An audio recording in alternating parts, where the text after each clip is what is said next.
Welcome, everyone.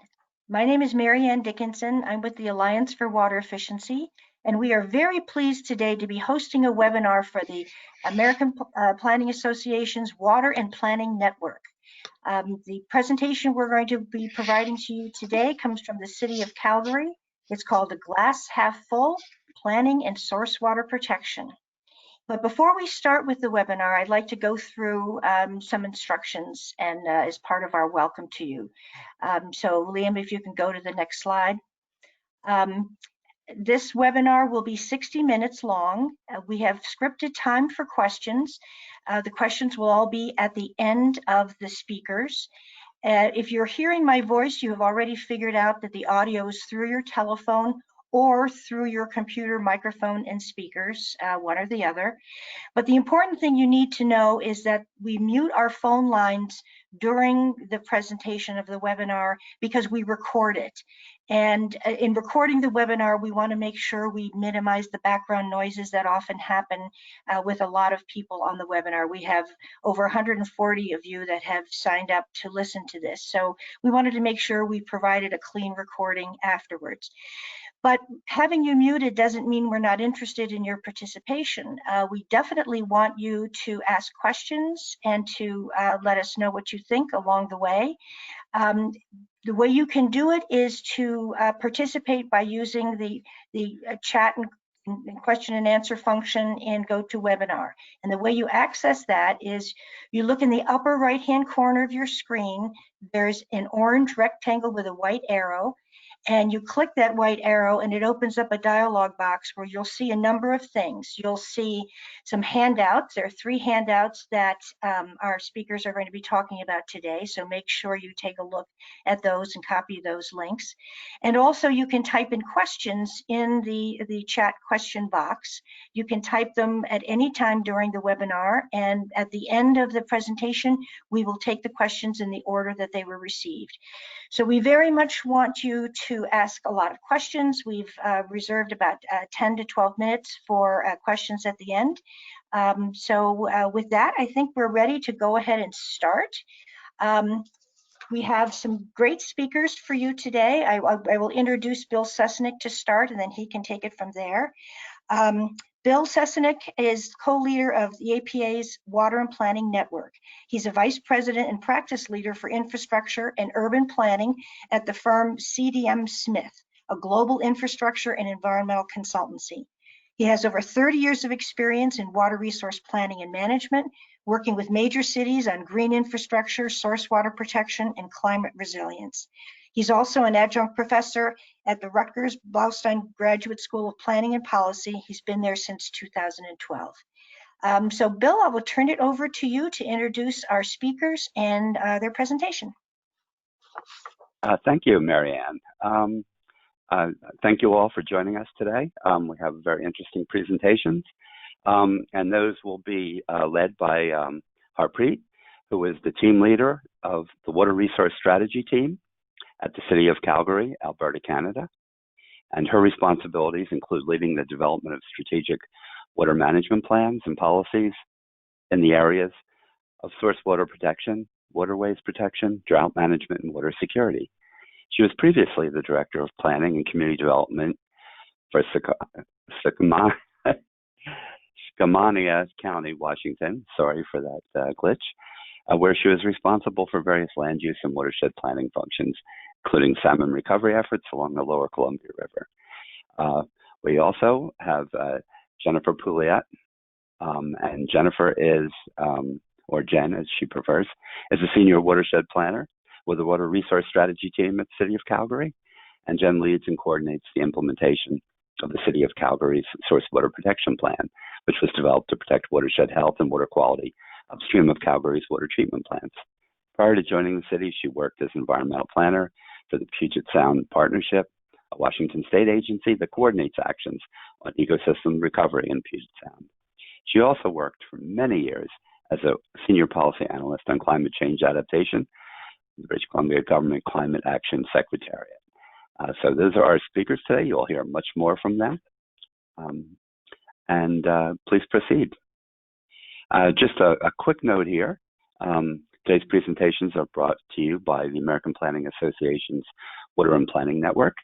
I am co-chair along with Mary Ann of that network, and it is an initiative of the American Planning Association to be further involved in water resource planning and management, especially from a One Water perspective. It's a free network. You don't need to be an APA member to join. If you email the link at the bottom, you can get on our list. We have about 450 members so far, but we're looking to expand. And we have bi-monthly newsletters, information exchange, best practice exchange, and we also make folks aware of other interesting webinars and educational activities. So with that, let's proceed with the presentation today. Great. Thank you both, Mary Ann and Bill, and thank you to everyone who is listening in today to learn about how our planning team at the City of Calgary developed a source water protection plan that integrates land use planning with water management. Next slide, please. So for today's agenda, I'll start us off talking a little bit about sort of my personal experience as a professional planner within a water utility, how that journey has been, and how over the last 8 years we've built a small but very mighty professional planning team within our water utility in Calgary. Next, I'll turn it over to Jen, who is our senior watershed planner and who is leading the work on our source water protection plan to give you some more detailed insight into the plan and some of our actions. And finally, I'll wrap up and talk about how we have used a source water protection plan as a vehicle to work with and influence our city council and region about the importance of integrating land use and water management. The document on your left, I believe Bill will speak to this at the end of the presentation, has really been our inspiration in terms of how we have approached integrating land use planning and water management. And so with that, next slide, please. We'll speak a little bit more as we go through.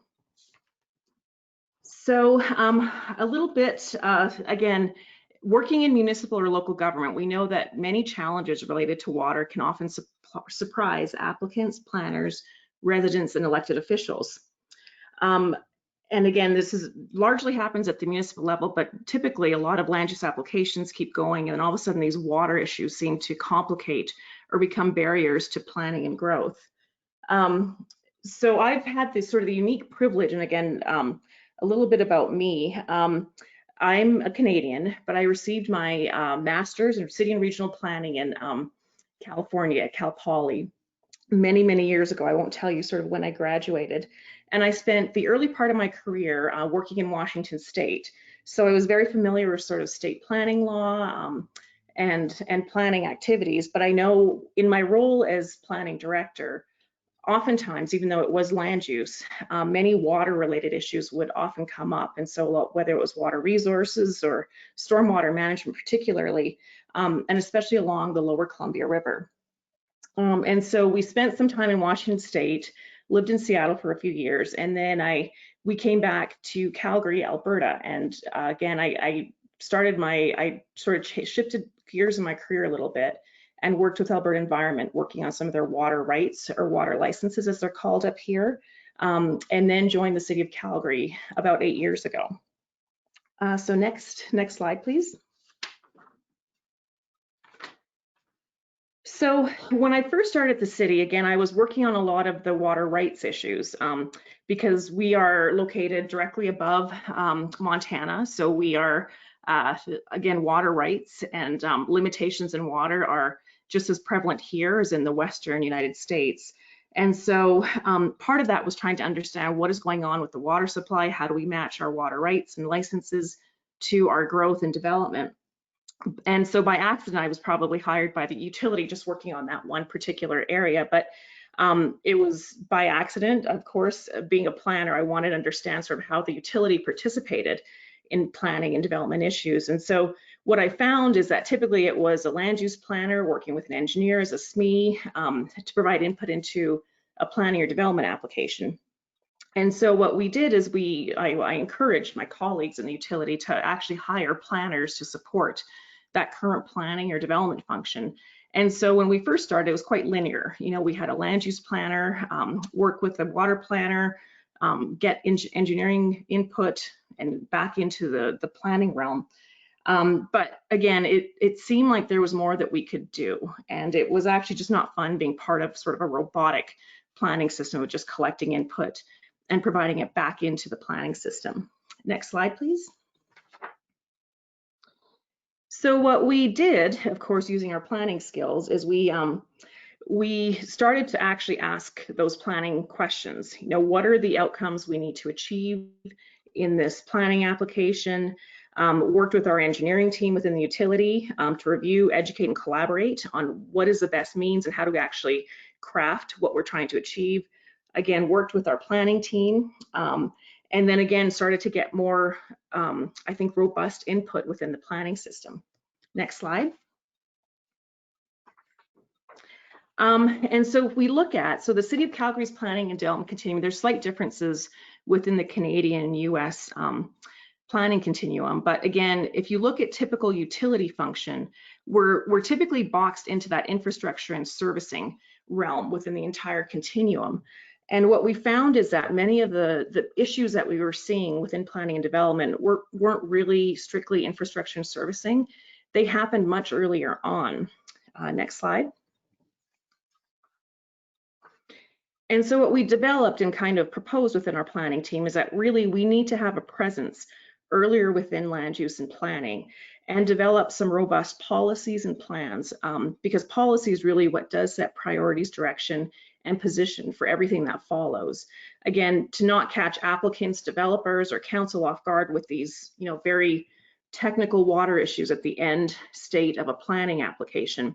We focused our attention on how do we actually front end a lot of our water management priorities within planning and development. Next slide. So this continuum is actually in the water and planning PAS document I talked about at the beginning, and we've adapted it somewhat for our planning system here in Calgary.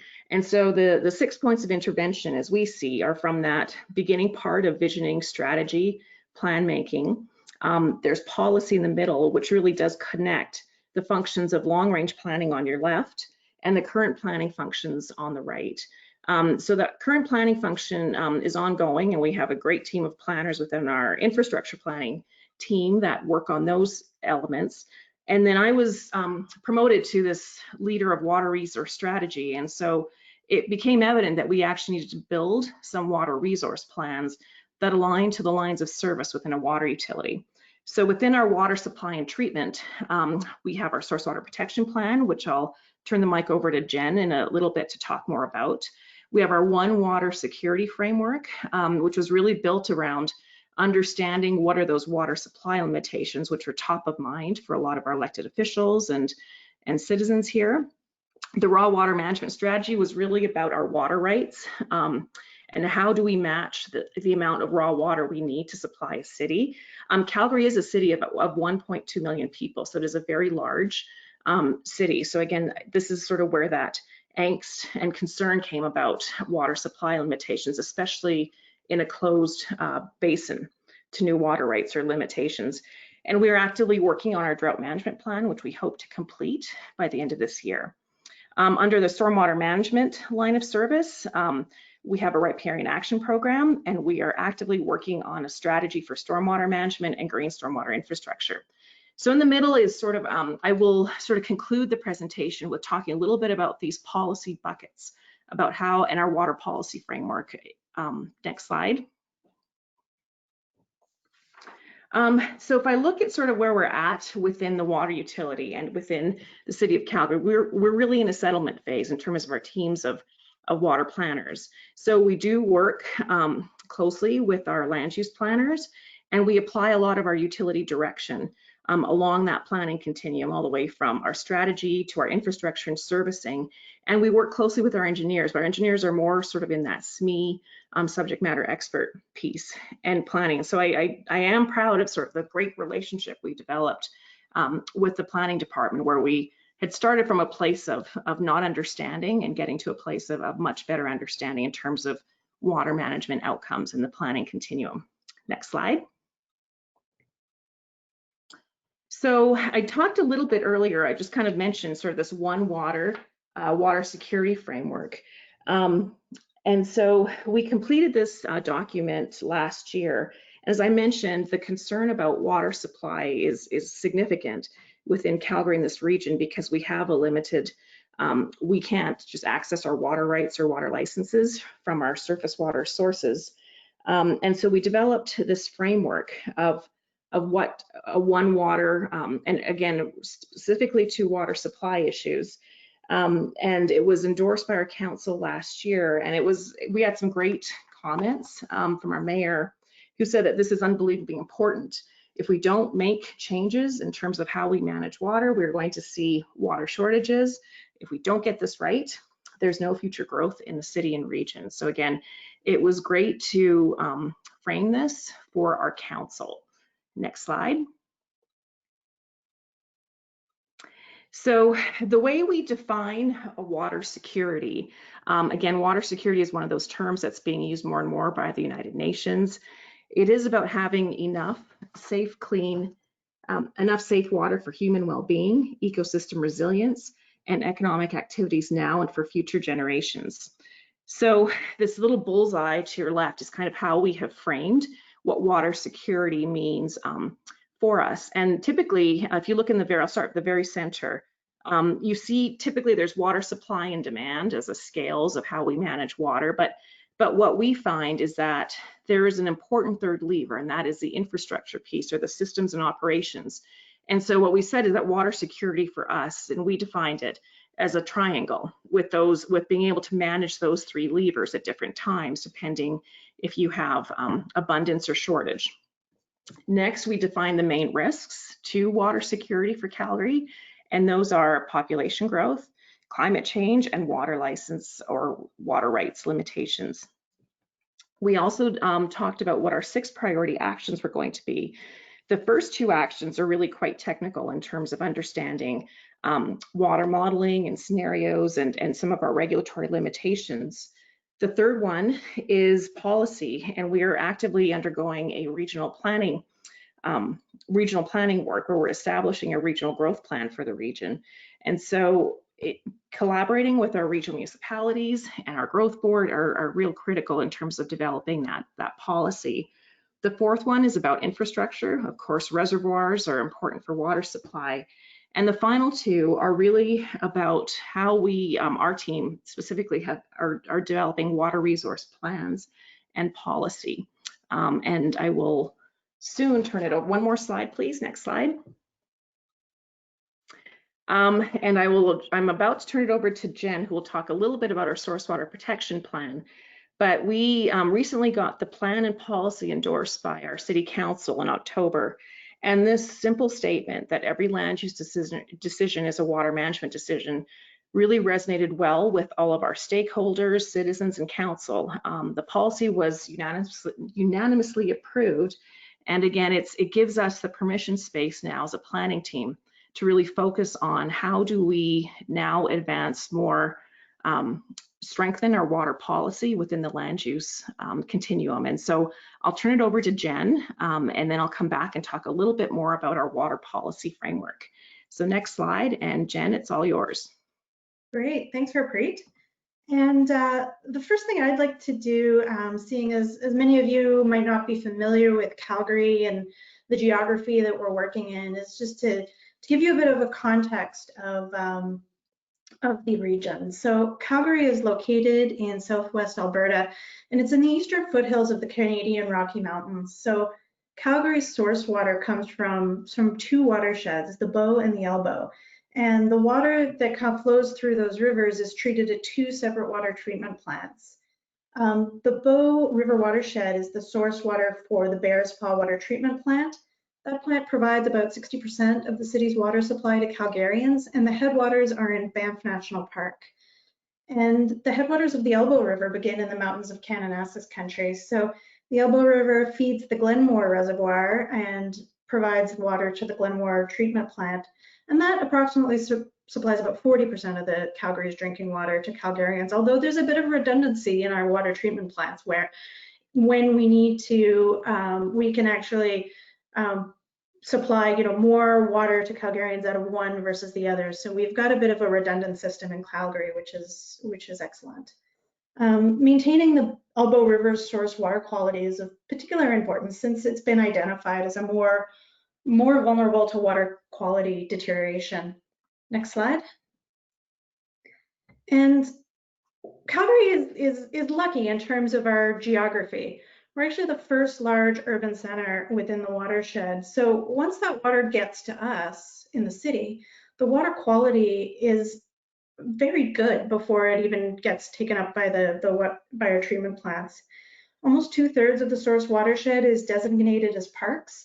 So primarily Banff National Park, as well as a number of other provincial parks and protected areas. Other lands include rural and smaller communities, as well as First Nation reserves. But less than 1%, so 0.7% of the source watershed is within city limits of the City of Calgary. Next slide.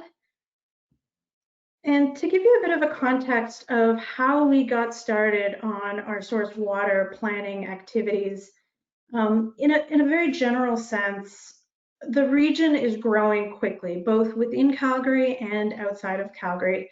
And it became obvious that there was a planning and policy gap related to the risks to source water quality. And in 2014, approximately 1,400 acres of land was proposed for development bordering the Bears Paw Reservoir within the City of Calgary in an area called Haskayne. And that's the area that is circled with a red circle there. And if you notice, the river kind of expands around there as well. That is the Bears Paw Reservoir. And if you can see, there's two little blue dots, and those are our intakes for the water treatment plant. So given the critical location of this development with respect to Calgary's drinking water supply, and in absence of a plan or a clear policy on source water protection, the water utility initiated an interim protection strategy under the Haskayne Master Drainage Plan. So technical analysis was done, as well as extensive engagement with landowners. And that resulted in the decision to convey stormwater generated from Haskayne to be conveyed downstream of the water treatment intakes. And as well in Alberta, water utilities are required by the provincial government to do what's called a drinking water safety plan. And those plans include risk evaluations and mitigation actions from a source to tap framework. But the drinking water safety plans, although they're mandatory, they often lack attention to detail that's needed to assess and mitigate risks to drinking water sources. So driven by increased development and a need for more clarity on risks to drinking water, the city committed to initiating a source water risk assessment. Next slide.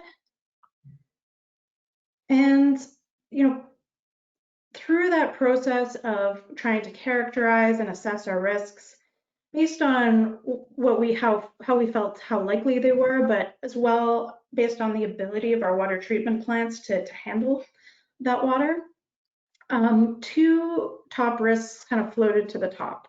And those were widespread high-intensity wildfires in our upper watershed, as well as stormwater pollution from current and future development. And other moderate risks that were identified include wastewater upstream, spills from rail lines and oil pipelines, agriculture, and recreation. Next slide. And from those risks, we developed our source water protection plan, which is really our implementation plan. So that's where we define the actions that we're going to take. And while we were developing that plan, there was a large engagement process that was undertaken to help develop this, both internally with city administration and as well over 50 stakeholder groups, including First Nations, industry, NGOs, watershed management groups, various levels of government and academia. And the plan also attempts to integrate First Nation values within that plan, which we're really proud of. And next slide. And following the completion of that plan in 2018, we brought a council policy on source water protection just this past year in fall of 2020. So over the past few years, the water utility had been implementing the source water protection plan as best we could, as well as a related plan called the Riparian Action Program. in collaboration with a variety of partners, both within the city and external. And both these plans have actions specifically related to protection of riparian areas and water quality through improved land use planning. And in many ways, those are almost the stickiest actions to move forward on. And so one really important thing that bringing a policy to City Council did was it elevated those two implementation plans as priorities across the whole city administration, as well as City Council. So that policy is supposed to guide decision making, not just for staff, but also for City Council, providing clear strategic direction for the consistent application of source water and riparian area protection in city planning. And the source water protection plan and that riparian action program, those are the two key implementation plans under that new policy. Next slide. To give you a bit of a flavor of the kinds of actions that we have included in our source water protection plan, we have one bucket of actions that are really focused on improved land use planning and then integration of watershed concerns with land use planning that Harpreet is talking about. We also have actions focused on stormwater management, a lot of working with our partners in our source watershed, because most of the land is outside of the City of Calgary. So a lot of what we can and can't do is really based on our relationships and partnerships with other agencies and other organizations. And the last one is really focused on education and outreach, as well as continuing our partnerships with universities to fill some of our research gaps. Next slide. So I mentioned that one of our top risks was wildfire. And widespread high intensity wildfires are a key risk for Calgary's source watershed. And we've all seen the devastation that large wildfires can bring to the landscape. But it also creates a lot of challenges for drinking water treatment. Fires are known to impact water quality in ways such as higher concentrations of sediment, dissolved organic carbon, and other organics, which can really pose significant challenges to water treatment. So for Calgary, some of the worst case scenarios include fires that might be close to, relatively close to our water intakes, but also large, intense wildfires occurring at both our watersheds. Studies on several Alberta fires in the foothills and the Rocky Mountains show that fire-related effects in the water can remain for long periods of time, for years and years. And scientists believe that this is mainly due to the province's geology being rich in fine-grained sediments. Although we've been lucky in the past few summers, we haven't recently seen any problematic fires in our source watershed that could pose risks to drinking water yet. But there have been fires in nearby watersheds. So on your left, you're seeing photos from a fire in 2017 in Waterton National Park. And we've also, through other fires that have been happening throughout North America, we also know that these fires can have a really high cost to the city for water treatment. So in 2016 in Northern Alberta, a fire swept through nearly 6,000 square kilometers of boreal forest in Northern Alberta. And through all this, the town of Fort McMurray's water remained safe. They were able to continue to provide safe, clean drinking water to all of their residents. But it was just much, much harder and much, much more expensive to make it so. City officials said that treatment costs increased about 50% after that fire. And they're still seeing those effects in 2020 from that fire in 2016. Next slide. So one of the first things we did related to wildfires, we brought together a group of people to take a look and dig a little deeper into our understanding of risks, and as well as develop some initial wildfire management strategies to help for that the city could undertake. Some of those relate to communication and coordination, particularly around emergency management, filling our research gaps within our watershed, water treatment planning and asset planning, But one of the big ones when we're talking about land use is around landscape and fuel diversification. So how the forests and the lands are managed upstream of the city of Calgary. So we've become very interested in how the forests are managed both within the parks and what's called crown lands, so lands that are owned by the government. Next slide. And some of the short-term actions we've been able to undertake, we've convened a group of emergency responders, fire departments within the source watershed to take a look at some of the fire retardant foams they're using. We're looking through the ingredients of all those fire retardant products to see what's actually in them. We're mostly concerned about chemicals called PFAS chemicals, so forever chemicals that kind of do not decompose within the water system. We also are taking a look at our emergency management communication protocols to make sure that they're as robust as they can. But we, unlike many other places in North America, we were lucky last summer. It was a very, very quiet wildfire season for us.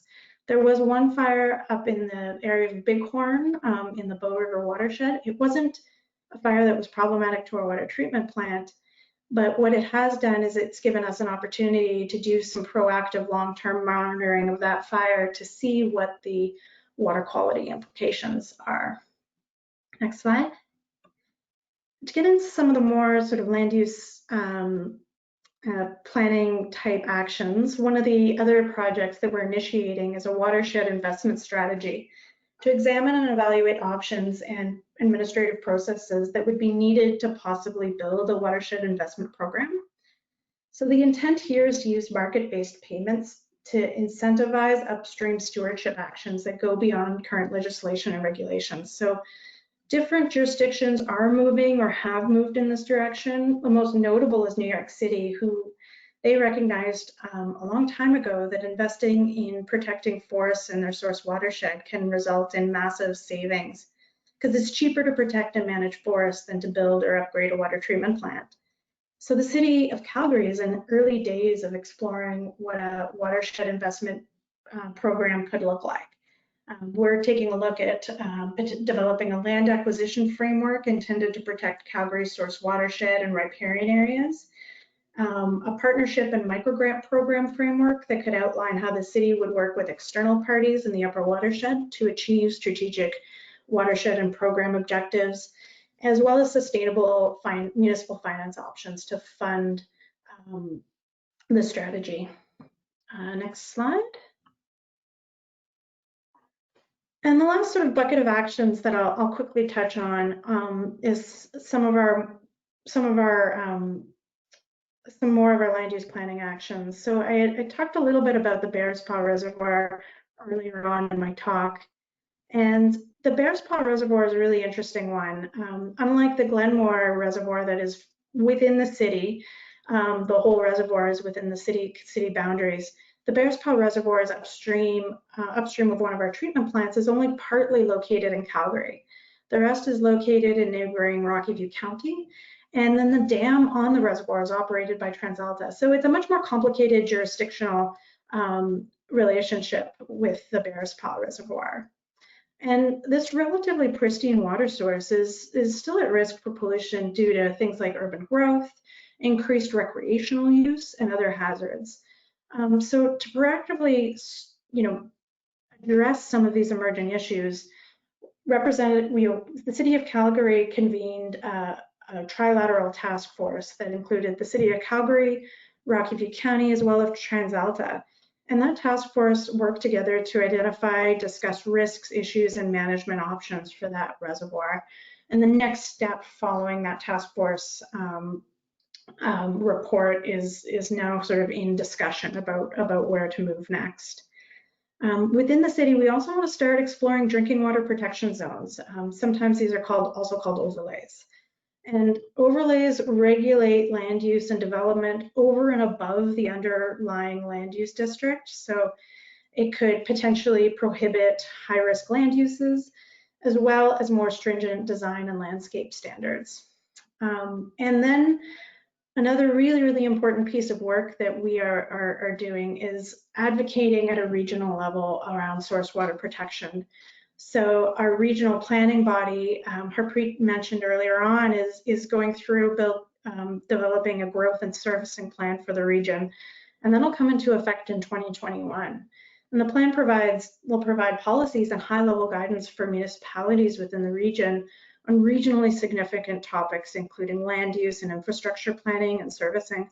So the city, we're actively engaged in the process, advocating for really strong policy language on source water protection in line with the direction that we're going to help guide land use planning throughout the region.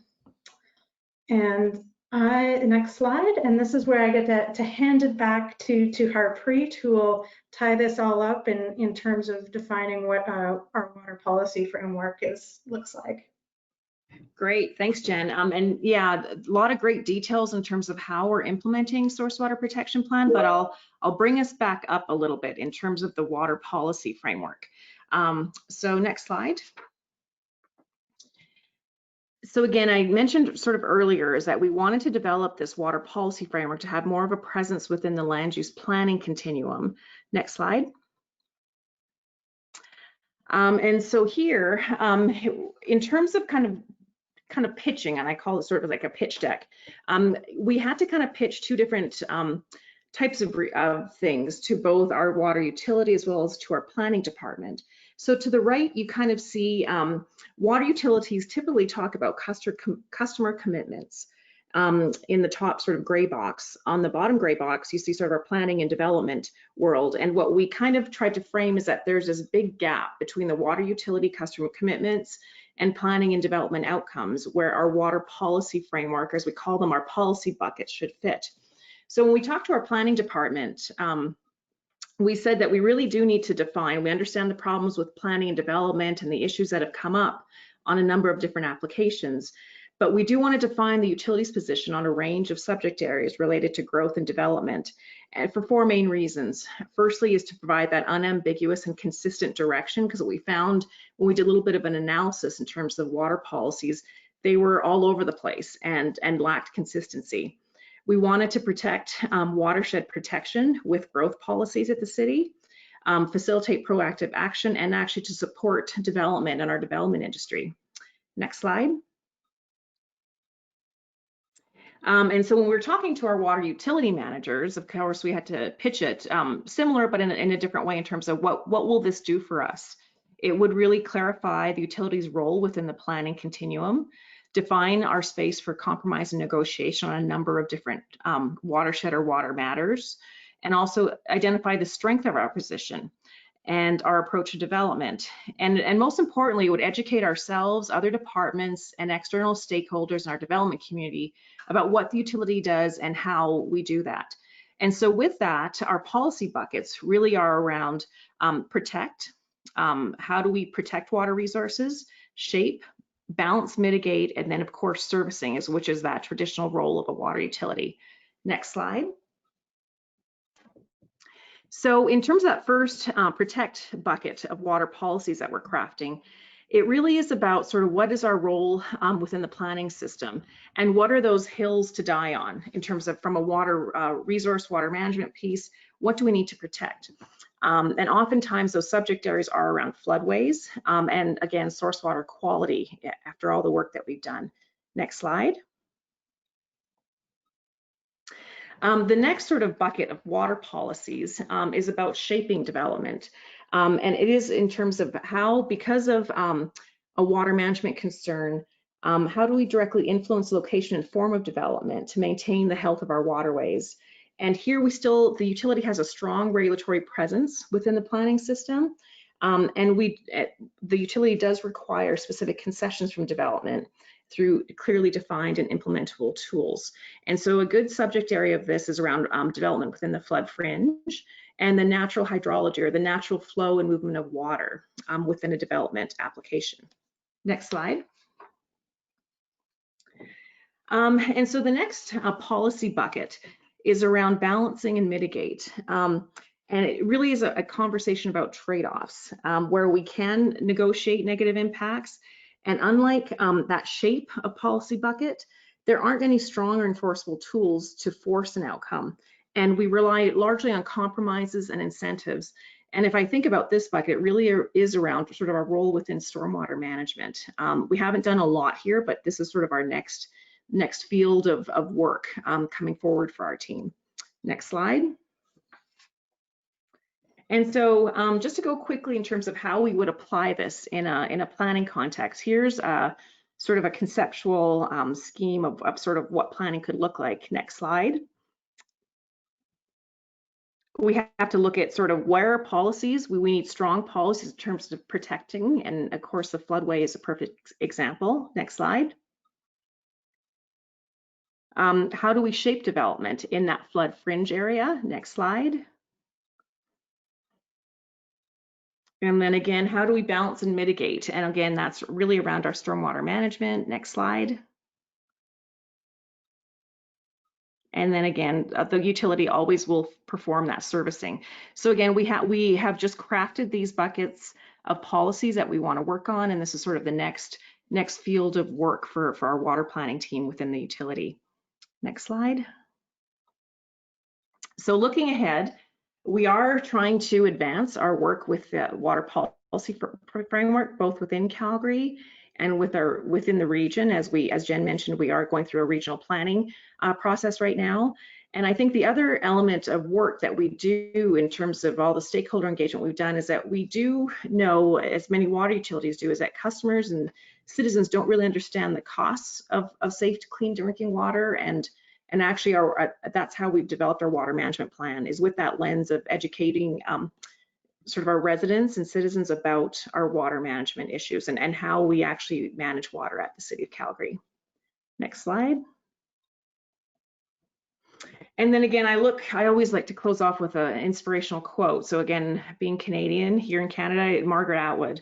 And water doesn't resist, it flows, it's not a solid wall. And again, within planning, it is about understanding water management, because I think to make earlier and better decisions to integrate water in planning, we actually have to understand water, where it goes, where it flows. And in the end, if we don't do that earlier within our planning function, water can come up and surprise you in many different ways. So with that, I think we're going to, next slide.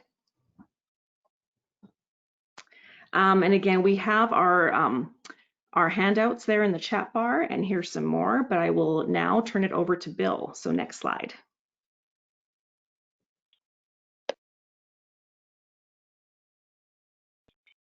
Thank you. That was fantastic. I should mention that probably about 4 or 5 years ago, the American Planning Association, through the Water and Planning Network, reached out to about 10,000 plus planners and conducted a survey, and we asked what planners needed for better water management. And a huge percentage responded that they needed better tools, a better toolkit for managing water resource issues. And that's what we've heard here today. You've really talked about, moving intervention on water management earlier in the process when it's affordable. You find in a lot of areas that, the problems don't start to be addressed until they're too expensive to address them through treatment. You've also talked about defining space for negotiation, another great idea. You've talked about water policy development, the regional approach, which is critical. Typically, we find in source water protection that the water agency doesn't have land use control over the watershed. So you really, it's fundamentally critical that you begin to develop these partnerships. And your opening concept about every land use decision is really a water management decision. Again, brilliant. Love this presentation. So the Water and Planning Network, again, we're about promoting understanding on water science and engineering and how that connects to planning decision making. And our goal is to expand the skills and abilities of planners through better tools and advanced planning methods using a one water approach, which we've largely seen reflected here today. So thank you very much. This is great. And let's open it to questions. Okay, so thank you all very much for a fabulous presentation, and thanks to all of you for hanging in with us. You have questions, type them into the chat box and we will answer them in the order that they come in. If we do run out of time at the top of the hour, you can email us and Liam will coordinate your questions with the speakers and get answers for you, but we're hoping we can cover all of your questions in the time we've allotted. What we're planning to do is issue a PDF of this presentation as well as a link for the webinar recording. We'll be sending it to you in a few days, so everyone who's registered for the webinar will get this. We'll also include the 3 documents that are in the handouts section of the GoToWebinar screen, so you'll get those as well. As Bill mentioned, the Water and Planning Network is an active group of about 450 folks. We'd love to have you join us and help us with this. We're especially interested in water utility planners that work with land use planners as well. It's not just for planners. So sign up at water@planning.org and you'll get an email from me welcoming you to the group. And if you don't know anything about the Alliance for Water Efficiency, you can sign up for information from us at the URL listed there. So Liam, tell us, what questions do we have? All right, thanks everyone. First question is, are there any groundwater resources that are part of Calgary's portfolio? I'll answer it, Jen, unless you want to, but no, we are a surface water city. So most our water supply comes from those 2 rivers, the Bow and Elbow River. So we don't have to look at our aquifers from a water supply perspective, but it's a good question because we actually are looking at, as we look at climate change and water security going forward, to do more analysis about our aquifers and groundwater sources, because we actually don't have that strong understanding, but for our water supply needs, we are a surface water river city where we get our water from. All right, next question. You mentioned the First Nations values were integrated as part of the Source Water Protection Plan. Can you provide some of those specific values and how you see those adding value to the overall plan and its implementation? Sure. Harpreet, do you want me to take that or do you want to go first? No, you go for it, Jen. I think you've got this one, so just take it away. Great. When we were developing the plan, it really included extensive engagement, and a lot of that engagement was directly with a lot of the Treaty 7 First Nations within the Calgary region to help sort of build an understanding of their perspectives and traditional knowledge on watershed health and values. And that really helped us sort of craft some of those actions and that vision for our source water protection plan. And as well, one of the key actions that we're really keen to get going on, one of the actions in the source water protection plan is to conduct a traditional knowledge study with our First Nation partners. That hasn't gotten going yet. We really want the scoping, the development of that work to really be a partnership. But, you know, for me, I see that as the source water protection plan evolves throughout the years, we're going to be reassessing our risks, we're going to be reassessing our actions, and as you know, our understanding of First Nation values and traditional knowledge increases as well, being able to better inform the plan in an adaptive way with that knowledge, I think is really exciting. All right, thank you. Next question is addressed to Jen. Can you please explain why the lasting effects of wildfire are tied to fine-grained sand? Well, we see a lot after wildfire. You don't have all that forest holding the sand, the soil together. So we see a lot more sediment coming in to our water treatment plants. Our water treatment plants, you know, are equipped to deal with that sort of increased sediment load, but it does increase sort of the challenge of water treatment. And we are, you know, a lot of what we know about how forest fires are going to impact our water quality within the Bow and Elbow River are really based on forest fires adjacent to us in other watersheds within Alberta and as well North America. So one of our sort of key pieces as well is to really expand our knowledge around our specific watersheds, so the Elbow and the Bow, to really confirm what we would expect to see come down. And because of the geology and a lot of those fine grains, those sediments, post wildfire, when you get a lot of rain and a lot of runoff coming off those lands, there'll be a whole lot more sediment moving through the streams and into our reservoirs. As a matter of fact, even in California, there was an experience where the loss of vegetation resulted in such enormous erosion that boulders were essentially moving down the hillsides and crushing houses and cars. So this is a very significant multiple overlapping risk to plan for. All right, thank you both. Another question about wildfires. What does it mean to diversify the landscape as wildfire prevention? You know, this is one area that's really new to Calgary. You know, the water utility, but also the City of Calgary.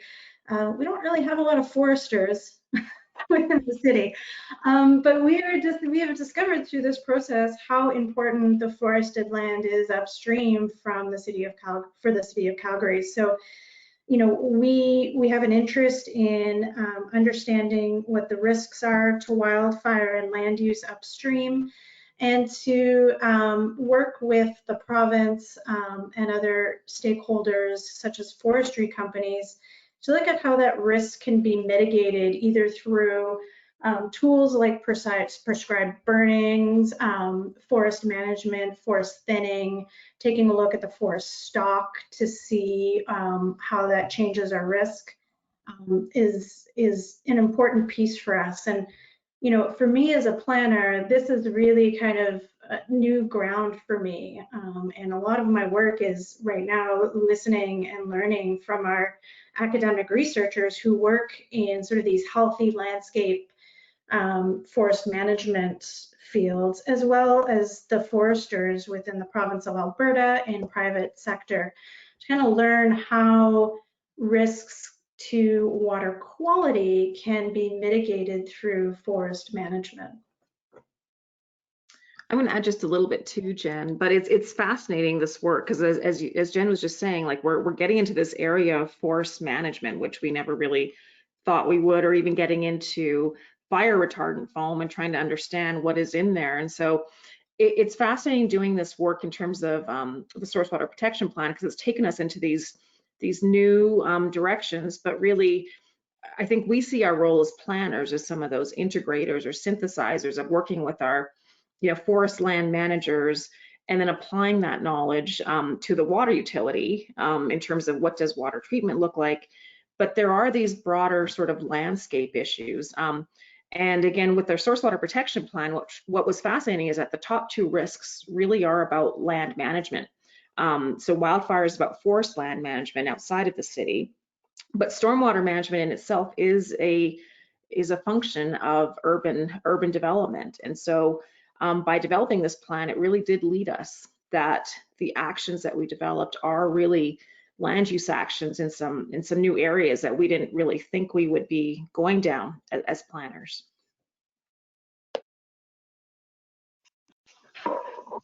All right, thank you both. Next question is not addressed to anyone specifically, but maybe you can both weigh in. Given that your source watershed includes Banff, are you encountering recreation conflicts with protection of source water and watersheds for environmental purposes? Why don't you start, Jen, and I'll add on.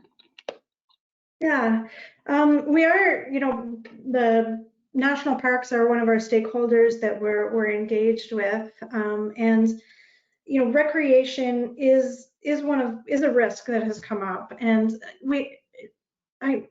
the sort of concerning issues that have been happening have actually been outside of the parks, and the national parks in areas that are less managed. We have a lot of in different sort of areas that are recreation areas, so they have different levels of protection. We're seeing a lot of random camping, ATVs that might not be following kind of guidelines around using bridge crossings and staying out of riparian areas.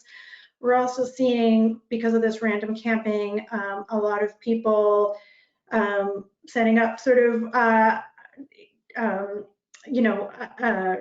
there's no infrastructure, there's no outhouses for people to use, no services to, to dump out their campers. So we're seeing some conflicts around recreation and water quality within our upper watershed, for sure.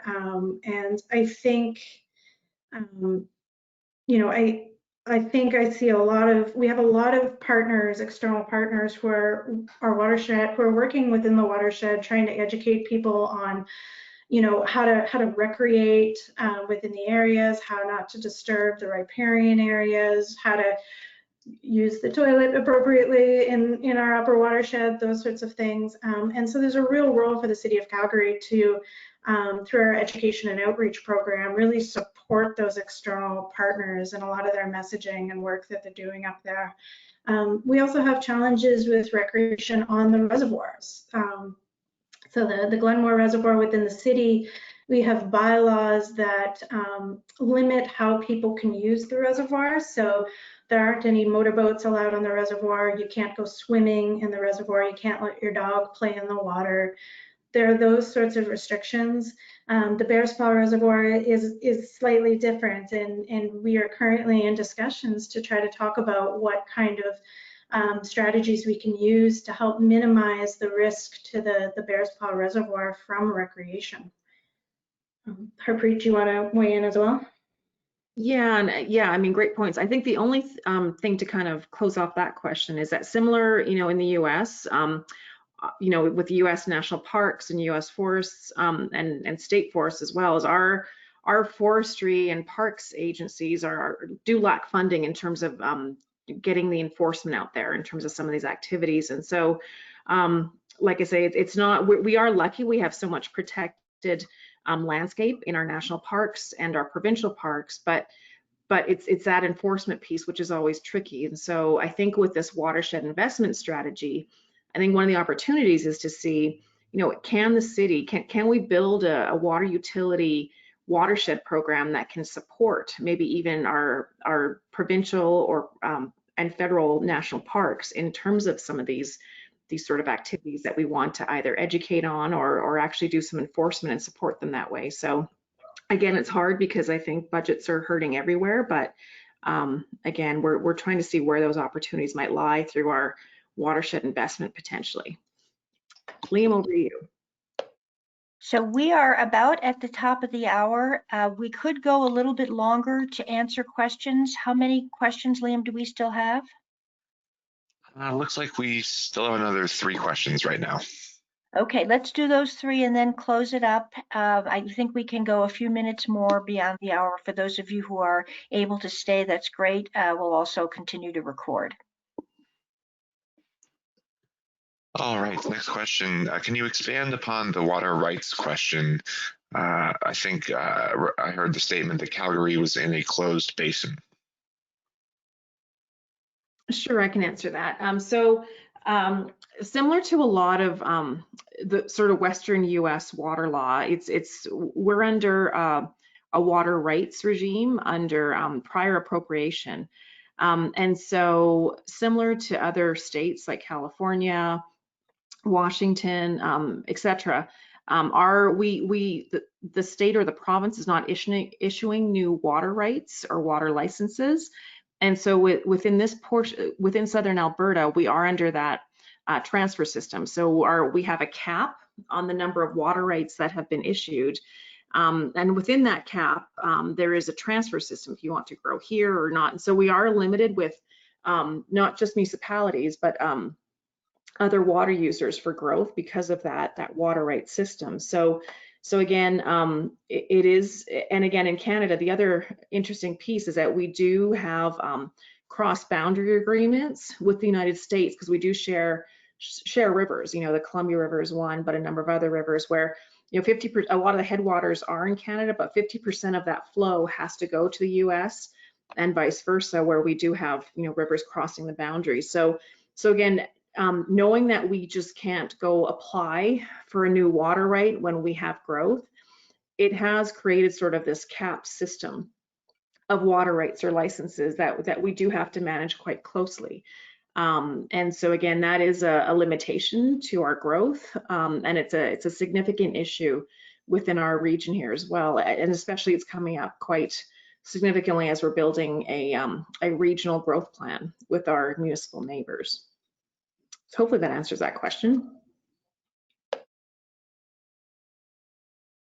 All right, thank you. Next question, has the city investigated the effects of de-icers on the water supply? I can take that one. Yeah, so we have 2 intakes sort of on our Bow River system. And what's interesting with the Bow River system that Jen talked about is she talked about TransAlta, but that is a private energy company. So typically rivers are either, I know in the US, they're managed by the Army Corps of Engineers, and in Canada, typically by the provinces. But the one river system that we rely on heavily is owned and operated by a private energy company. So that's been a little bit tricky. And so in terms of the de-icers, we are investigating that, and we call that sort of frazzle ice. But one of our diversion points which goes to our water treatment plant, does ice up significantly in the winter months. And I know our engineering team is looking to see what we can do in terms of addressing what we call frazzle ice, or that icing condition that happens, because that actually is significant from our water supply and water security piece. And so we are doing that technical work to understand that a bit more. I think we're on to our last question.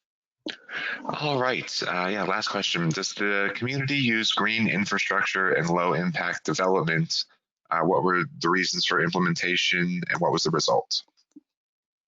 So that's a great question. So I think one of those pieces is I kind of mentioned that we were developing our stormwater strategy and our GSI, or green stormwater strategy. And I think that's where we see we need to go. So we are looking at best practices actually from across in terms of how we can actually implement a fairly robust, we do sort of, you know, one-off green stormwater infrastructure throughout the city, but I think we are looking at that as a significantly important stormwater management tool. So we have done some, but I think we want to see what we can do in a more comprehensive way with green stormwater infrastructure, LID projects going forward. So more to come on that front. So thank you so much, Bill, Harpreet, and Jen, for a great webinar today. We really appreciate all of you who have signed up and participated in this, and look for more webinars to come from the Water and Planning Network in the future. We'll be happy to share them with you. So thanks again for participating. And thank you to the Water Alliance for Water Efficiency for hosting this webinar today. We're happy to do so.